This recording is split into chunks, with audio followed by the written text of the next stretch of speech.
everyone. My name is Katka Reszke, and I'm the director of the ReelAbililities Film Festival, which is presented by Boston Jewish Film. Welcome to day 4 of our online festival. Tonight, we focus on mental health, which looms large, especially in times like these. More specifically, though, we will be talking about post-traumatic stress and how service dogs can help out with that, which is the subject of Josh Aronson's documentary, To Be of Service. I want to thank our co-sponsors today, General Electric, the GE Veterans Network, and the GE People with Disabilities Network. And I want to personally thank Mark Joslow and Rob Sartorelli, for their tremendous support in organizing this screening. And I also want to thank our community partner, Needs World-Class Service Dogs. And many thanks to all of you for tuning in. I hope that you're all in good health and staying safe. And without further ado, I want to welcome our guests tonight, Sylvia Bowersox, who is sitting on an airplane right now, who is one of our film subjects, writer and veteran, the amazing Sylvia Bowersox. Welcome. Oh, thank you so much. Also with us today is Tom Champion, GE executive and principal in the GE Veterans Network, and an Army veteran himself. Tom, welcome. Thank you. Pleasure to be here. Hi, guys. Sylvia, why in the world are you on an airplane right now? Well, my family lives in California, and I live in Wisconsin, and I'm at the School of the Art Institute of Chicago, but of course, the world has closed due to this horrible pandemic. So I'm going home to California because my son is there, my cousins are there, my husband is now there. I just, whether or not I'm allowed to see them, I really need for myself to be in the same state. You know, I need to know that if they need me, I'm much closer. So that's what I'm doing right now. And you are basically going to be up in the air right now, but you're doing us a favor by... Well, yeah, I could not possibly miss this. I mean, you guys are the best. And all of those people that are tuning in after seeing the movie, I could not desert them. And, you know, we're all in this together, and it's all a big group hug. And we're doing what we can to stay sane, you know, and safe. We really appreciate you being here. Thanks so much. And Tom, the GE Network for Veterans has been working with us for several years with the ReelAbililities Film Festival, and we're so appreciative of this every year. And, you know, I think I told the two of you only today that you are actually in Iraq at the same time as soldiers. So you have a lot to talk about, but I don't know if you want to say, Tom, a few words about what the GE Veterans Network actually does and for veterans, because you do some tremendous work. And then if you want to jump in and talk about your experience. Sure. Yeah, so I actually was in what's called the Individual Ready Reserve in 2004 when I received orders activating me to go to Baghdad for a year. So I left my job at GE to go do that, and there were several folks back at the GE plant in Lynn, Massachusetts. One in particular who was a Vietnam-era veteran who, you know, wanted to make sure I had everything I needed, and started mobilizing some folks at the plant. And at the same time, post 9/11, a lot more of our National Guard and reservists were starting to be activated, and so he really jumped in and started making sure when people were being deployed that they had a laptop or some way to communicate with their family, and making sure we were getting care packages and all that kind of stuff.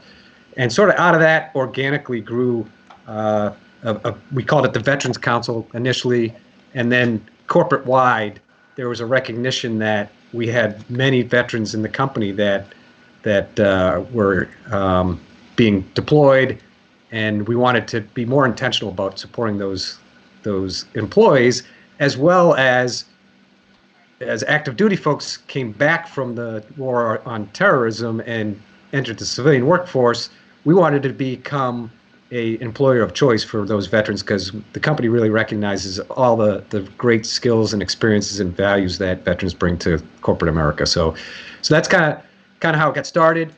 We do primarily focus on assisting community organizations that are veteran focused. So in Lynn, there's a nonprofit Habitat Plus group home that houses veterans with mental health issues, and so we go down there. We support them by refurbishing some of their 1800s buildings that they're in, and just doing work around the homes. And so that's one of the big things we do. And we do a lot of other veterans outreach type of activities. Incredible. I'd also be remiss if I didn't mention the GE People with Disabilities Network, who Rob is highly involved with, and that's how we really got associated with the ReelAbilities Film Council Film Festival. So that is an organization that tries to bring awareness to the particular issues that people with various disabilities have and the value that they bring to the workforce, and provide them a network of folks that they can connect with at the company. So having said all that, so Sylvia, in the film, as I watched it, I recognized that you had 3 deployments to Iraq. Yes. And you mentioned hanging out with the State Department folks and smoking cigarettes out at the pool behind the palace. And so I was curious, what years were you actually in Iraq, and where were you stationed during those times? Well, it was between 2003 and 2007. My first tour with my unit was 2003 November, and we were first in. We flew right into Baghdad, and then we were sent up to be with the 101st in Mosul for a time, and then we came back, and then the wheels really were going, and we were going like 100 miles an hour every just. Pushing. So much amazing things. So many amazing things happened that year.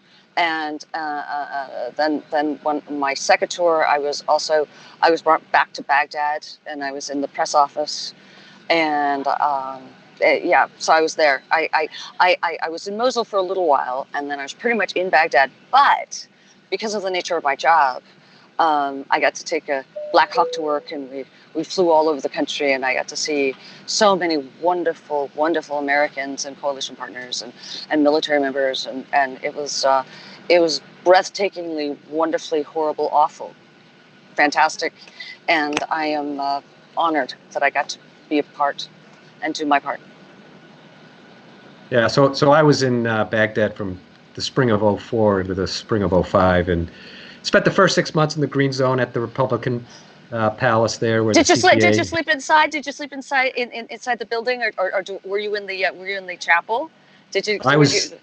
I did not sleep in the chapel. I got put in one of the trailers out in the backyard there. So. Oh, you were so spoiled. Yes, I was a bit spoiled.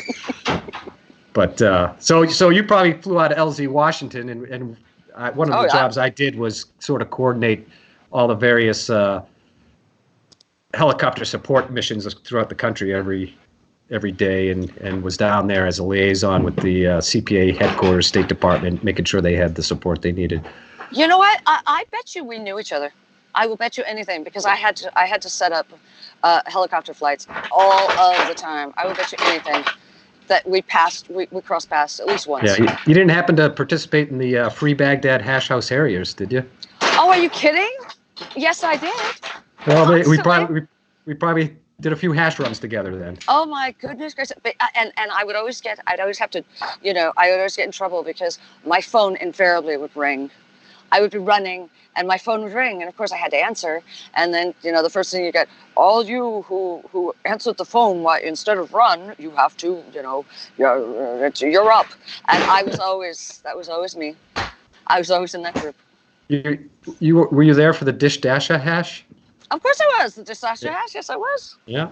Yeah. I made good use of my Dish Dash over the years for Halloween costumes and whatnot. So.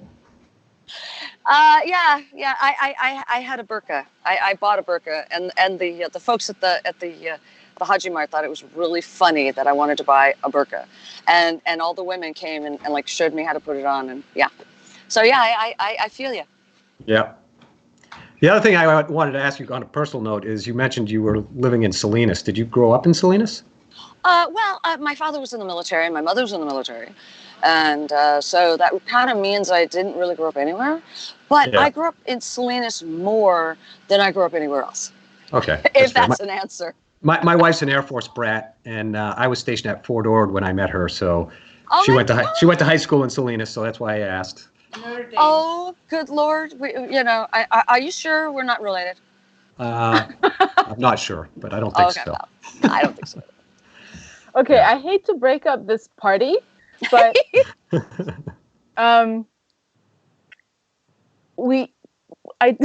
do want to ask about the PTSD part of the business, unfortunately. Yeah. Sure. I mean, I'm making a joke right now, but I do want to take you there, and because I think it's so great that you guys can make it sound like it was like this, like the way you write in your beautiful article, Sylvia. This war can't all be bad. Yeah, this war can't be all bad. Yeah. It's because it's one of those things. Because you just made it sound like it wasn't all that, it wasn't all bad. Because you had some, but of course you are being as ironic as you possibly could be. Oh yes, very much so. Yeah. Because it was all fun and games except for all the death, and the rockets, and the people being beheaded, and the friends that didn't come back, and the Iraqis that didn't come back, and I mean, and the politics, and the dust and the sandstorms and the illness, and the people who made it, and the people who didn't make it, and the people who could handle the stress, and the people who couldn't handle the stress, and when you cracked, and hopefully someone was there to pick you up, and it was. I say it in that piece. It was the most wonderful, horrible, terrible, awful, thing to ever take over your life, because that's pretty much what it was. I mean, it's like you stepped in this whole just jello, and it was all over you, and you couldn't breathe, and then all of a sudden, breathing jello became normal and natural, and then when you had to not breathe jello anymore, it made you ill. And I mean, some of the things that all of the survival skills that you develop in a war zone. There's a joke that the first time you hear an alert or a rocket or something, everyone runs around and they're scared. The 25th time you hear it, they're like, it's no big deal. That's what happens. So all of these survival tendencies that you develop so you can survive it. As soon as you get home, and you don't have IEDs, UBIDs, everything to worry about, it's awful. It's just awful. Yeah, and you're jumping and reacting to your neighbor slamming the door, and you're staying up late at night watching everything, because if you don't, you'll die, or someone will die, or you can't sleep, or it's just and all the things that you think about could happen. The brain continues, and it just makes you absolutely crazy. You know what? I just got my word. I am so sorry, but I have to click off for a little while, because we have to get up in the air, but I will come back, I promise. All right. You guys are fabulous, and I will stay with you as long as I can. We're waiting for you. You got it. Take care. Safe takeoff. Bye-bye. All right, Tom. Just you and me, Kat. It's just you and me, Tom. Well, Sylvia is incredible. I'm curious about your homecoming experience from Iraq. Yeah, we had a chance to discuss it, but yeah, so what I always tell people when they ask me about what did I do in Iraq, I led as relative a cushy life as you could in Iraq. So I mentioned I was in the green zone for 6 months. That was a very secure area, checkpoints. It's where all the government facilities and buildings were. And I never went out patrolling roads, patrolling the streets, or going out to do some of the press and civil affairs work that I imagine Sylvia was doing out in the outer reaches of both Baghdad and region. So the only thing I had to deal with was the rocket attacks. Sylvia mentioned it, and I think she mentions it in the movie as well. The insurgents would lob. They got pretty good. They knew it was about 2 or 3 mortars or rockets they could launch before our equipment would triangulate where they were, and there'd be a coalition team going out there to find them. And so they'd only do 2 or 3, and then they'd move. But so you never knew when that was going to happen. It would happen every once in a while. That's the only thing I had to really deal with. No one I worked with closely didn't make it home. So some of the more traumatic events that a lot of our veterans that did have those experiences in Iraq and Afghanistan experienced, I was fortunate enough to not really experience. The biggest trauma for me, frankly, was spending a year away from my family. And at the time I left, my youngest, I think, was 4 years old, and my oldest was 9, and I had a 7-year-old in between. So those were really, pivotal years in their lives that I just kind of left for a year. So coming home for me was, it was an incredible relief. We got a little bit of training, briefing on, reintegration and some things to look out for. I think my wife and I did go into the Boston VA and talk to a counselor once just to make sure everything was going okay. I think she probably would be a better judge of, did I come back differently? Mm-hmm. I don't feel like I did. I kind of went back to my job at GE and went back to life. Did you have any experiences of close interactions with local translators, Iraqis that were helping the U.S. Army on? Yeah, so I mentioned CPA. That stands for the Coalition Provisional Authority. So the first year after the invasion, when we toppled Saddam Hussein's regime, the U.S. DoD was basically running the country, and the palace that we were in was the central government's facilities. So all the different ministries of transportation and agricultural and transportation were all housed in that palace. And so I sort of had some interactions with folks in the Ministry of Transportation, because one of the things the group I was with was trying to help stand up their airline or their airport air traffic infrastructure, because it had been woefully neglected, and they really wanted to have reestablished civilian air flights in and out, and they needed to train air traffic controllers and all that kind of stuff. And so I dealt with several Iraqi folks. Because my understanding from of Sylvia's trauma is that one of the things that impacted her most were the horrifying deaths and murders, really, of the Iraqis that were considered collaborators, traitors by the insurgents, and so they were killed, and that was something that the U.S. Soldiers were witnessing on a daily basis, and she witnessed a lot of those murders. Yeah. So certainly most of the people that working in the government had I heard of some receiving threats. No one that I knew had anybody in their family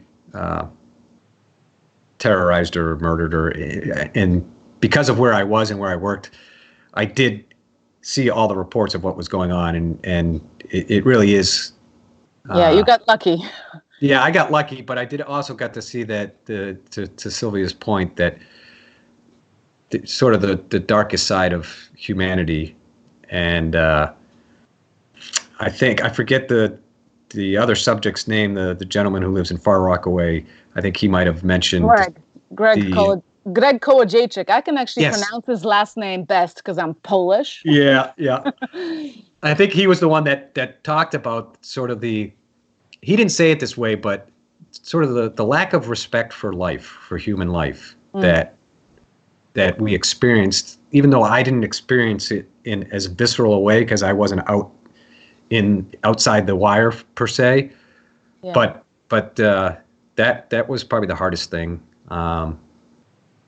from that perspective. Yeah, his story is pretty incredible in the film. I actually watched an interview that Josh Aronson and him gave on a broadcast channel, and they spoke about Greg's transformation and how the dog that he was paired with, it took as little as 3 weeks for Greg to open up to new experiences in his life. And that's something that actually doesn't transpire in the film as clearly, because you think that it takes a little longer, because the film is actually filmed over a course of about a year. Yeah. But in Greg's real life, it took as little as 3 weeks for Vala, I think is the name of his dog, to entirely transform him and become this catalyst for him to be able to experience things in life that he was just completely unable to even approach and considered something that he would never be able to do again. Yeah. And he recently even said that he was now, in a relationship, and that was something that he thought would never, ever be possible for him again, that he would never be able to open up to another person. So yeah, it's the training time of the dogs and the VA's refusal to subsidize these programs is a whole other subject. Is there something that you can comment on there? I watched the movie, obviously, and I saw the statistics, and one of the things that the GE Veterans Network, one of the other organizations we have had associations with, along with the People with Disabilities Network, is the Service Dog Project, which is up in Ipswich, Massachusetts, and I don't want to call them competitors of Needs, who's your community, but they do They both do amazing work. They do amazing work, and they have Great Danes that they train as service dogs, and we've had the opportunity to go up there and help do some grounds work and put up fence and that kind of stuff, and get a chance to talk to the woman who runs that. And it is an incredible expense to do all and to get to the point where it's able to go and provide that amazing service. And similar to you saw, I think, Pause for Vets or whatever, that they're basically funded by donations, and that allows them to provide these service dogs at no cost. And so, with everything that's going on with COVID, we hear about the clinical. They have to have a clinical study that shows that this provides a benefit, and I don't think there's enough clinical data out there for them to do that yet. But I guess it seems like for the right people, it's the right treatment. So, I think it's just a matter of getting enough people to continue to advocate for that, and enough data to support that this is a viable and effective treatment. I can't believe that we still don't have Sylvia back, but we do have a question from our viewers for you, Tom, which reads, "Your organization helps so many vets. Can you speak to that?" Which you have already, but can you? Yeah, I might be a G person who joined late. So like I mentioned, this kind of got started organically, and at this point, it's really focused on. There's kind of three pillars. It's community service, and we focus on veterans-focused community service. And I mentioned the Habitat Plus House in Lynn, Service Dog Project. There's the local Lynn English Junior ROTC program. We always provide them some equipment every year for their drill team. I'm sure that there's plenty of other things I'm forgetting, but that's sort of the community service piece of it. And then internally, we want to provide a place where veterans who are new to the company and many who are transitioning from the military to be someone who can come alongside them and help them with that transition, kind of help them navigate the corporate world in general and GE in specific. And then once we get those folks into the company, we want to also be a voice for them within the company to help them reach their full potential and make sure that any stereotypes are not being applied and being advocates for those veterans internally in terms of their career progression. So that's kind of what the Veterans Network does. And similarly, that's what the Peoples with Disability Network does. We call them affinity net groups within GE. That's fantastic. And do you find that you deal with post-traumatic stress do you have veterans approach you that deal with post-traumatic stress and you have ways to navigate that for them? So we've done over the years, we've done some PTSD sort of awareness type training with various managers and leaders within the organization. We try to make sure people feel comfortable doing that, but as you probably heard, people don't tend to not at their workplace don't want to necessarily broadcast that or bring that up because of the stereotypes that go with it, unfortunately. Well, I think that's the problem with the VA. I mean, post-traumatic stress disorder is still considered, by many a made-up disease, which is why the VA will subsidize service dogs for people in wheelchair, for veterans in wheelchairs, or for veterans who have become blind from their service in the war, but not for veterans with PTSD, because that diagnosis is considered a tricky one still. It's tricky. I would say that there has. I'm sorry. And it's still considered somewhat of a stigma.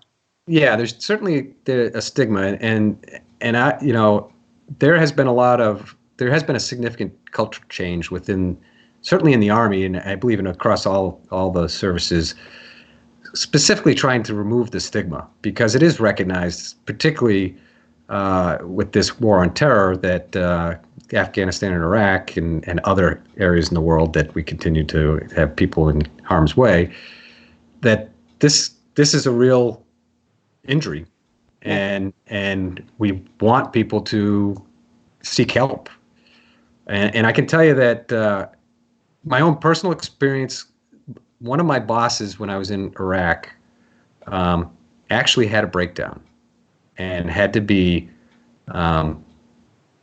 put in a straitjacket because he had a weapon and was having a breakdown. And that person, here coming back in previous years. I'm here. Yeah, we have Sylvia. She's very dark. We almost have her. We almost had you there. Have your audio. Do you see me? We don't see you. We saw you for a second, Sylvia. Oh, there you are. Can you see me now? We sort of see you. Hi. It's very dark. Do you have a light a light above you? There you are. That's better. Welcome back. It's kind of weird. Hi. Did you miss me? We missed you very much. All right. How's that? Is that better? Can you sort of see me? Yeah. We can sort of see you. How's Timothy doing? Well, here. Check him out. There's Can you Timothy. see him? Yes. Oh, yeah. You are not allowed to get video phone calls out of all on board the aircraft. That does need to be turned off immediately. I'm sorry. I was just told I have to. I'm not allowed to do phone calls. This isn't a phone call. It's a Skype. I gotta go. I'm sorry. I thought they wouldn't let me do this. Hi. Oh no. Oh no, not even in the pandemic. Not even. We saw Timothy briefly. We did, yeah. Well, that was Sylvia Bowersox. Yeah. On our way to Chicago, safely, hopefully. Well, that was that. We're sorry about that, but she really wanted to be with us, and she actually waited for late flights to be able to do this because her husband flew out before her. So it's really too bad. Well, I'm glad that we're able to chat for a little while, Tom, and I do want to tell our audiences that there are plenty of videos and actually materials that you can find on with Sylvia Bowersox and on her online. So just Google Sylvia, and she has also written a book, and she has poetry out, and she has really interesting stuff out there. And she's writing another book. And the film, if for some reason you didn't catch the film, To Be of Service, is now available on Netflix for everybody to watch. I do also want to put in another plug for a Netflix watch for tomorrow when we're not live on YouTube and we don't have a screening during ReelAbililities, because tomorrow we take a break. I want to put a plug in for you to watch Crib Camp, which is an amazing documentary, which is premiering on Netflix. I believe today.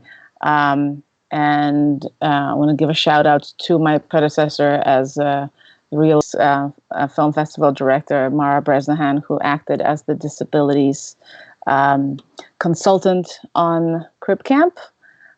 So watch that tomorrow on Netflix, or tonight later. It's a groundbreaking documentary. Tom, I want to thank you so much for being with us today. Yeah, it was fun. My pleasure. It was nice to meet Sylvia. I hope I get to talk to her again in the future. No, absolutely. And stay safe, everyone. And we'll see you Friday afternoon for another 2 screenings of Me, My Mouth, and I, and The Unconditional. And I want to thank GE once again for your involvement. You guys have been amazing, and we love working with you. And take care. Okay. Thanks so much, Tom. You're welcome. Good night. Good night.